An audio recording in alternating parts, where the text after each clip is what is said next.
Assalamualaikum warahmatullahi wabarakatuh. Halo, jumpa lagi bersama saya Bahtiar Movie dalam channel 1000 Jalan. Baik teman-teman, pada video kali ini kami akan memberikan informasi yaitu mengenai pendaftaran seleksi CASN tahun 2021, khususnya untuk seleksi P3K. Yang mana untuk seleksi penerimaan CASN 2021 atau calon aparatur sipil negara ini sudah mulai berlangsung teman-teman, yang dimulai dengan pembukaan sekolah kedinasan pada bulan April kemarin, dan selanjutnya akan berlanjut pembukaan atau pendaftaran seleksi P3K di bulan Mei dan Juni tahun 2021. Dan untuk pendaftaran seleksi P3K tahun 2021 ini akan lebih dipermudah teman-teman dibandingkan dengan pendaftaran seleksi P3K di tahun sebelumnya. Nah, apa saja kemudahan yang didapat pada tahun 2021 ini? Nah, jadi buat teman-teman simak terus video ini. Dan sebelum lanjut, seperti biasa kami ingatkan kembali buat teman-teman yang masih belum subscribe ke channel ini, teman-teman subscribe terlebih dahulu dan tekan tombol loncengnya agar nantinya teman-teman selalu mendapat informasi-informasi terupdate terkait pendaftaran seleksi P3K ini. Baik teman-teman, kita langsung saja ke pembahasan. Informasi pendaftaran P3K 2021. Yang pertama, guru honorer tidak perlu lagi mengunggah dokumen persyaratan. Nah, jadi ini adalah salah satu kemudahan yang didapat pada pendaftaran seleksi P3K tahun 2021 teman-teman, yang mana nanti para peserta ataupun guru honorer ini tidak perlu lagi mengunggah dokumen persyaratan seperti tahun-tahun sebelumnya. Ini sesuai dengan pernyataan Kepala BKN teman-teman, yaitu Bima Haria Wibisana, yang mana beliau menyebutkan bahwa portal SSCASN ini akan mempermudah peserta dalam melakukan proses pendaftaran. Portal SSCASN akan terintegrasi dengan data NIK di Dukcapil, data Dapodik Kemdikbud, data STR di Kementerian Kesehatan, dan akses data ijazah dan akreditasi perguruan tinggi di Kementerian Ristekdikti. Kemudian yang nomor 2, peserta dapat mengakses seluruh informasi-informasi yang dibuka hanya dengan satu portal SSCASN. Nah, ini adalah sesuatu yang berbeda dari seleksi tahun sebelumnya teman-teman, yang mana pada seleksi sebelumnya ini peserta hanya dapat melihat ketersediaan formasi dengan mengunjungi website masing-masing instansi satu persatu. Dan untuk tahun 2021 ini BKN memastikan bahwa peserta seleksi dapat dengan mudah mengakses informasi tentang seluruh formasi yang dibuka pemerintah hanya dengan satu portal, yaitu sscsnbkn.go.id. Nah, jadi nanti teman-teman tidak perlu lagi mengunjungi website masing-masing instansi untuk mengecek ketersediaan formasi yang ada, tapi cukup dengan melihat di portal sscsnbkn.go.id. Jadi seperti itu. Kemudian yang nomor 3, seleksi P3K guru menggunakan sistem UNBK Kemendikbud dan P3K non guru menggunakan sistem CAT-BKN. Nah, untuk ujian seleksi P3K guru ini menggunakan sistem UNBK teman-teman, atau ujian nasional berbasis komputer.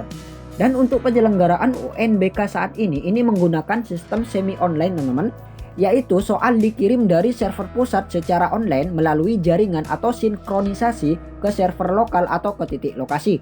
Kemudian ujian peserta dilayani oleh server lokal secara offline. Selanjutnya hasil ujian dikirim kembali dari server lokal ke server pusat secara online. Jadi seperti itu. Kemudian untuk ujian P3K non guru ini menggunakan sistem CAT-BKN. Ini sama dengan ujian seleksi CPNS. Kemudian yang nomor 4, formasi guru P3K terbanyak di Pemprov adalah guru BK dan guru TIK. Sedangkan di kabupaten atau kota yang terbanyak adalah guru kelas dan guru penjasorkes. Nah, untuk di Pemprov ini setingkat SMA teman-teman, yaitu yang terbanyak adalah guru BK dan guru TIK. Sedangkan untuk di kabupaten atau kota ini setingkat dengan SD dan juga SMP. Yang terbanyak ini adalah guru kelas dan juga guru penjasorkes. Kemudian ini adalah afirmasi dalam seleksi P3K tahun 2021 teman-teman yang diberikan oleh Mendikbud. Kita lihat yang pertama, ujian seleksi pertama hanya untuk guru honorer di sekolah negeri masing-masing. Ujian seleksi kedua dan ketiga terbuka untuk semua guru honorer dan lulusan PPG. Nah, jadi ini adalah prioritas ataupun jalur khusus yang diberikan Mendikbud kepada guru honorer di sekolah negeri teman-teman, Yang mana untuk ujian seleksi yang pertama ini dikhususkan untuk guru honorer di sekolah negeri masing-masing.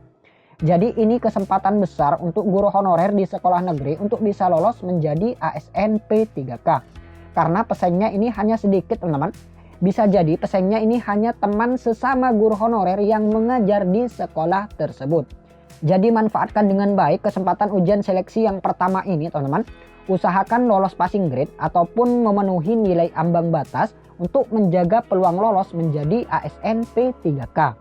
Dan misalkan teman-teman nanti teman-teman ini tidak lolos dalam seleksi P3K yang pertama, maka untuk ujian seleksi P3K yang kedua dan ujian yang ketiga ini akan lebih sulit teman-teman, karena bisa jadi pesaingnya akan lebih banyak. Karena ujian seleksi kedua dan ketiga ini terbuka untuk semua guru honorer dan lulusan PPG. Jadi kesempatan lolos ini semakin kecil teman-teman. Kemudian yang nomor 2, peserta-peserta dengan umur 40 tahun ke atas terhitung saat pendaftaran dan berstatus aktif selama 3 tahun terakhir mendapat bonus nilai kompetensi teknis sebanyak 75 poin atau 15% dari nilai maksimal 500 poin. Nah, jadi ini adalah afirmasi bagi peserta yang berusia 40 tahun ke atas teman-teman, terhitung saat pendaftaran dan aktif selama 3 tahun terakhir. Ini mendapat bonus nilai kompetensi teknis sebanyak 75 poin. Jadi ini hanya kompetensi teknis saja teman-teman yang mendapat tambahan poin. Untuk manajerial, sosiokultural, dan wawancara ini tidak mendapat tambahan poin. Tapi walaupun teman-teman yang berusia 40 tahun ke atas mendapat tambahan poin, teman-teman tetap harus lolos passing grade atau memenuhi nilai ambang batas di setiap materi yang diujikan. Baik itu manajerial, sosiokultural, dan wawancara, dan lain sebagainya. Jadi seperti itu. Dan juga ada beberapa peserta yang bertanya terkait tambahan atau bonus poin ini teman-teman. Baik itu melalui Telegram maupun Instagram. Yang kurang lebih pertanyaannya seperti ini teman-teman. Kak, bagaimana jika masa kerja saya sudah 15 tahun, namun usia saya baru 38 tahun? Apakah mendapat tambahan atau bonus poin tersebut, Kak? Nah, jadi buat teman-teman, walaupun masa kerjanya ini sudah lama, tapi usia ini tidak mencapai 40 tahun ke atas, maka teman-teman tidak mendapat tambahan 75 poin di kompetensi teknis. Jadi yang dihitung ini adalah usia teman-teman, bukan lama mengabdi atau lama mengajar. Jadi seperti itu. Kemudian yang nomor 3, peserta-peserta penyandang disabilitas mendapat bonus nilai kompetensi teknis sebanyak 50 poin atau 10% dari nilai maksimal 500 poin. Nah, jadi buat teman-teman penyandang disabilitas ini juga mendapat tambahan poin teman-teman di kompetensi teknis yaitu sebanyak 50 poin. Kemudian yang nomor 4, peserta yang sudah memiliki sertifikasi guru mendapatkan nilai penuh pada tes kompetensi teknis. Mereka tetap perlu lulus passing grade untuk tes manajerial, sosiokultural, dan wawancara.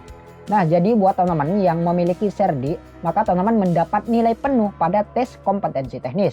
Jadi teman-teman fokusnya nanti hanya pada tes manajerial, sosiokultural, dan wawancara. Bagaimana supaya ketiga tes tersebut teman-teman bisa lolos passing grade. Jadi seperti itu. Karena di kompetensi teknisnya teman-teman sudah mendapat nilai terbaik ataupun sudah lolos passing grade. Jadi tinggal 3 tes itulah yang harus teman-teman bisa lulus passing grade untuk bisa lolos menjadi ASN P3K. Jadi seperti itu. Baik teman-teman, itulah sedikit informasi dari kami. Semoga video ini bermanfaat. Wassalamualaikum warahmatullahi wabarakatuh.